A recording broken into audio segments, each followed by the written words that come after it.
affected. There have been so many calamities, but because of the diligency and the hard work of the Bangladeshi nation and commitment of the leadership, Bangladesh have achieved those goals, and we are on the march. My friends, you see, nowadays we live in a world where innovation and creativity is the engine of growth. Look at Bill Gates. He has assembled some of the technology, and in the process he has been sucking the wealth of the nations. Come forward, and I have no doubt that Bangladesh has that ingenuity, and I would welcome all of you. In our mission, I mostly relate my work with the UN, but if anyone wants to have some help from us, definitely we are there to help you all. Thank you very much. Now I would request one of our special guests, Mr. Shojib Wajed, to say his concluding remarks. You can sit from here and we can continue. First of all, I would like to thank again the organizers of this event and all of you NRBs for coming and all your interesting questions. I have to say, with all this discussion, it brings to mind a quote from actually a great American president. That president was President John F. Kennedy, and his quote was, "Ask not what your country can do for you, but ask what you can do for your country." Yes. You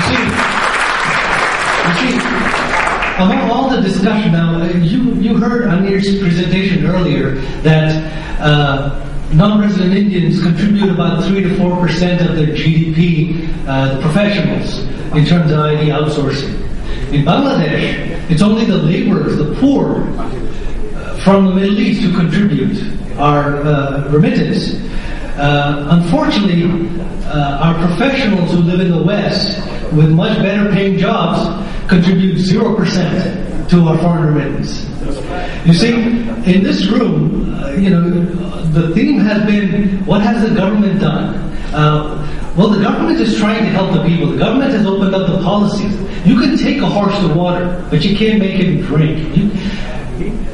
In this room, I've only heard, there are 2 people on the stage and perhaps a couple in the audience who have actually created jobs in Bangladesh, who have opened up an office, who have hired people. You see, if every one of you were to open an office in Bangladesh and hire just 2, 3, 4 people, 5 people, that's 2, 3, 4, 5 families whose lives you are lifting out of poverty.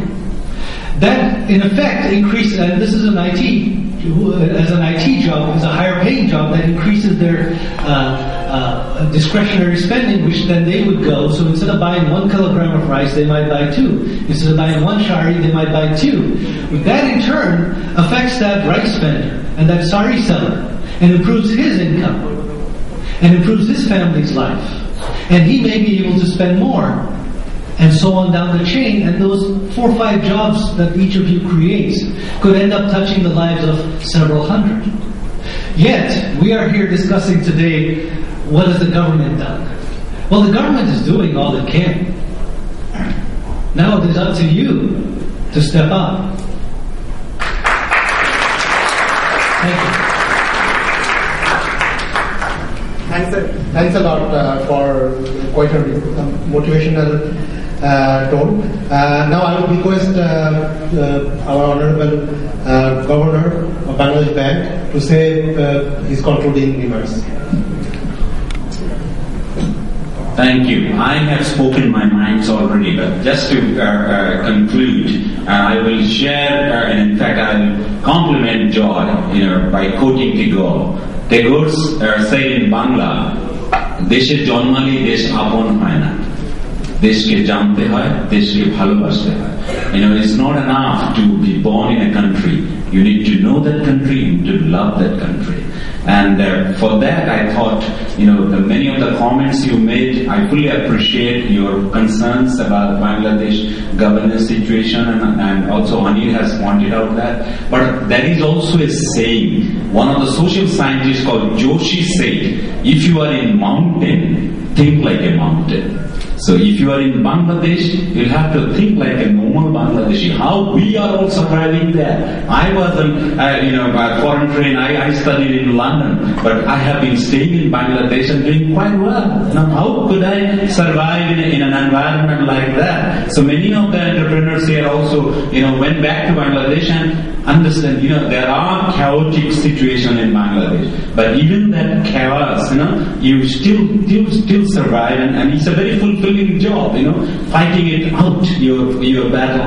And the government probably is like the role of the government is to steer, take the steer, not row. You'll have to row it, and so our job is to give you an environment, and I'm sure many of you are already doing it, and others will join soon. And as the finance minister said this morning, we are also, inviting the NRBs to set up their own banks, have their own loans, have their own projects, let them come in. We have already set up another bank called Prabashi Kullan Bank, where the small, NRBs who are working hard in the deserts, they too will get loans from their banks and then come without going through the middleman. So those are the new initiatives the government have already taken, and I hope I'm really getting the benefit of partnership.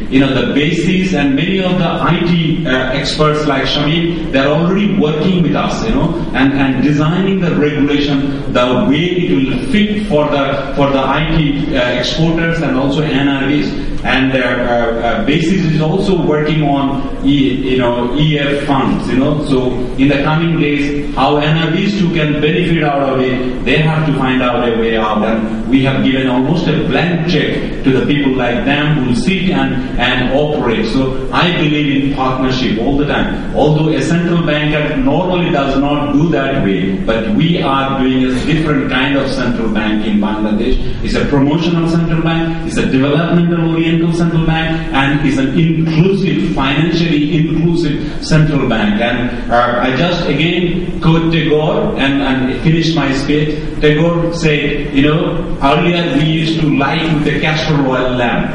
And then he said, this cannot go on. We must have an electricity. And then he paused and he said, we need electricity for all. So we need that kind of inclusive growth, that kind of technology. Whatever we are doing, finally we will have to do for the citizens, and that is called Digital Bangladesh.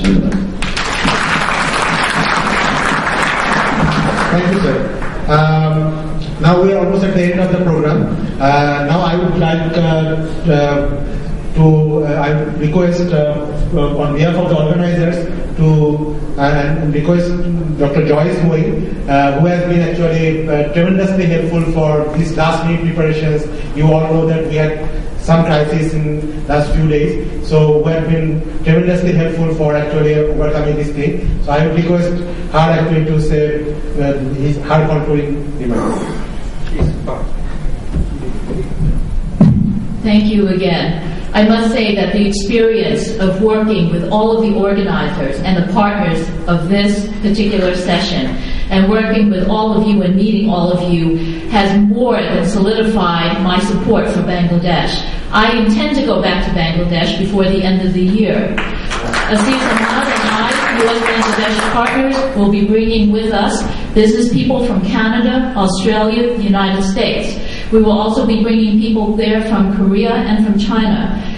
We see the opportunity, and the more I hear, the more I understand that the window of opportunity is small, it is short, it is closing. We need to move fast. All of you are visionaries for being here, knowing that there is something going on, and you want a part of it. So I thank you for having that vision, and I truly hope that I can be part of it, and that I will be able to call you my Bangladeshi brothers and